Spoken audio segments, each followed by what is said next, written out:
But seriously, it's great that you're here and you're doing what you're doing. It is tougher. It has been tougher for us in the industry, getting to where we are now. It's a difficult industry. But I think it is a difficult industry. I'm doing a talk on Thursday to a bunch of kids at the school, and yeah, I know. I can't talking about imagine the anyone would dangers listen of to drug you. addiction. But then after that, I'm going to talk to them about becoming a motoring journalist and about the job. And one of the things I'm going to tell them, I don't know if they're going to be fucking ready for this, but one of the things I want to tell them is don't do it. Unless it's the only thing that you want to do with your life, I don't think you should do it. I think you should try and make money in something else that you're good at and then get all the toys that you want. Because to make money in our industry is super duper difficult. It's incredibly difficult because there's 1,000 people that are willing to do it for free. Quite literally. More now than before. Even. Yes. So if you want to do a job as a motoring journalist, and only that's why I've got a whole bunch of different interests that all come together end of the month, and then I can pay this and pay that and pay this. And Thou is a hustler of note. I are a hustler. I try to be. Hard. I do try to hustle. But one stays humble. only on weekends. On that note, like, if I look at myself, most of the toys I have, it happened after my magazine and so on, and when I started working for myself. And while I'm still in the industry and I review cars, I mostly make my money when I pick up my camera, when I start doing photography, videography, editing. There's not an ad. Exactly. But you are right. That's 100%. You don't get into this industry because you think you're going to get rich. You're going to live a rich lifestyle. You're going to travel. You're going to get soda streams for gifts. Let's just talk about that quickly. A normal, typical week in the life or month in the life of a motoring journalist is wake up, fly to some exotic location somewhere, drive some super cool car or new car, or the newest car. It's a new car, yeah. It's a new car. Sometimes it's cool, sometimes it's not. But the hotel that you stay at is minimum 4 to 5 stars, minimum 4 star, usually 4 or 5 stars. You get gifts, food, travel, like all these things that seem like it's a good lifestyle, and it is. But my thing is, it's not mine. It's not real. It's not real. It's a fantasy life, and it's cool. And I think for 5 years or so, it's flippin' lekker. I've had my 5 years, and it's been amazing. It's easy to get stuck in this industry because you are spoiled. You are super duper spoiled. Yes. But you don't necessarily have a lot of money in your bank, but you are spoiled. Exactly. And from the outside, like, you get no sympathy if you have a cuck day. No one wants to have your cuck. Like, even now, somebody's looking at this and goes, oh, whatever, bro. You just got a R1 million Amarok parked outside, full tank of fuel, blah, blah, blah, right? But the thing is, it's not mine. And I made a commitment 2 years ago that, okay, cool, I-5, 11-year-old me has achieved, literally, I wanted to be a stuntman growing up, I checked it off the list. I wanted to be a race car driver, I did a little bit of that. And then I wanted to be a motoring journalist, and that's off the list now. But now, I want to have my own car. You can swear. You can say shit. Yeah, I want to have Why my are you own shit. beeping my out? I want my own shit, and I've now got my own race car, and I've got another project car, and I'm just getting odds and ends stuff together that's mine, that I can call my own and not have to give it back end of the week. And obviously, we're grateful for what we have. Big time. We're grateful for everything that we have. But my advice to young Thundercats coming up in the game is get your own shit, bro. Get your own shit as soon as possible, and then nobody can take it away from you. And then, once you've got your own shit, then you can do this as a side hustle. You can buy your way into this industry. Oh, yeah.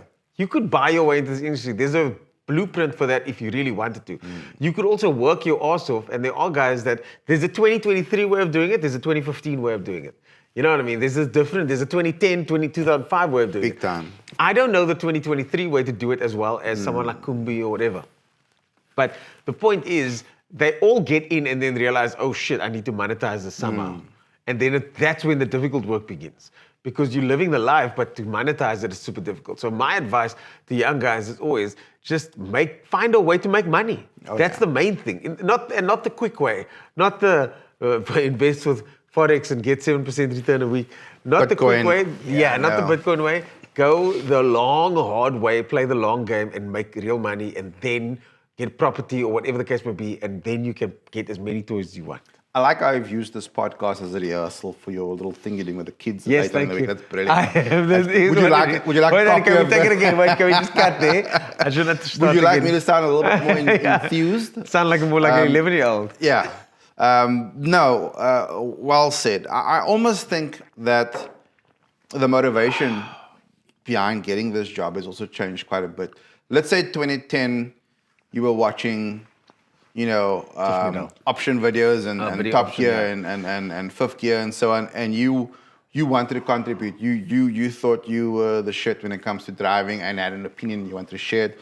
Then you got to the point where you had Literally me. yeah, and then you got to a blank page, and you're like, I'm gonna show everyone else that despite my background or whatever, I'm gonna be the best. Yeah. Whether or not you become the best, the fact that you're trying, whereas opposed to now, so it might be a controversial take, but I am dealing with people that are writing and contributing and so on, and I would say there's definitely not the same enthusiasm for crafting. Like back then. We've had this conversation before. I know, but I'm not just talking and you, about writing. this is the one conversation Cut. where you came to afterwards and you literally cried like a bitch and told me how wrong you were. None of that happened. When I told you that no one gives a shit about your crafted article anymore. So- Nobody cares about your crafted article because I can pay a This is teenager. going so I can well. pay a teenager. No, AI. I can pay ChatGPT zero money to write a better article than most of these guys. And I feel like I'm being submitted ChatGPT stuff sometimes. If I've got to spend, You submit the ChatGPT stuff. I think I'm getting some. You're not allowed once in to a do while. that if you're writing No, articles. and stuff. so like I have a rule, like if it's your business and your site and you want to full inches, do what you Yeah, want. that's fine. But if Yeah. someone's paying you to write a story and you ChatGPT that stuff, that's problematic. So I wouldn't sell that on. But I have had to spend less time just asking the robot to write my story as opposed to fixing someone else's story. Can you ask the robot to write the story in your style? Have you tried that yet? I have. And? It's not as good as me. So I'll toot It his doesn't horn. craft enough. I'll toot his horn if he's not going to do it. Because I think Calvin's one of the best writers in the industry. Here Has we been, go. This is always what has been. This is what I'm paying for. But Oh, shit. but the thing is to find someone, and you said it yourself, you make money when you pick up a camera. To find someone that's willing to pay you for the difference in your craft. Here's your crafted article, right? 100%. Here's my regular article. It takes me like 2-3 days to pump out this thing because I'm just, oh. Okay, but your regular is better than what's out there, believe me. So, and then you get the what's out there that costs a certain amount, 50 cents a word or whatever the case may be. R1 a word or whatever. Free. Versus, no one wants to pay R4.50 a word anymore. I'm not that expensive, but yeah. Yeah, but the no, but you're all right. So where does one that crafts go? Someone like Patty that's got that bespoke magazine. I think there's a place for that. It's cool. It's just you can't monetize it. I think they're scripting the best videos we watch. I think there's still space for that. So that's what I mean. Is this by scripted? crafting. Yeah. Yeah. No, so I don't always mean when I say crafting, I mean like the written word. I don't write that with capital W and The written word, Yeah. R. R-I-T-T-E. R-I-T-T-E-N. Are you a writer with an R? R-I-T-E-R. That's how I'm spelling writer when from you're now. done with that. But yeah, it would be very disingenuous of me to say that the written word is this, but my job is actually making videos. Yes. But it is storytelling. Storytelling, So yeah. if we discard the actual writing aspect, the sitting in Word or Doc or whatever, but the actual telling of stories, that's kind of what's been diluted and is now computer generated. Yeah, and but so the on. telling of this is what I was talking to my friend today. Don't forget that you're a pro. And you mustn't compare what you do necessarily with me and go, no, but you're the pro at whatever. We're on the same level. We just have different fields primarily. Yeah. So you can't even go down low enough to actually know what's going on down there. There's a level a million times beneath swamp. both The of us. swamp. No offense, but it comes for the drive. Like if you're not driven to do your best work in whatever field you're doing, frankly, you are working for free or replaceable by AI. Replaceable, definitely replaceable. We're all these days. replaceable. Yeah, But, I do think the video editing is going to be a bit more difficult to replace because of the storytelling element and the fact that there's certain things that the computer can't do. But my friend explained to me that you can certainly speed up the process. oh, yeah.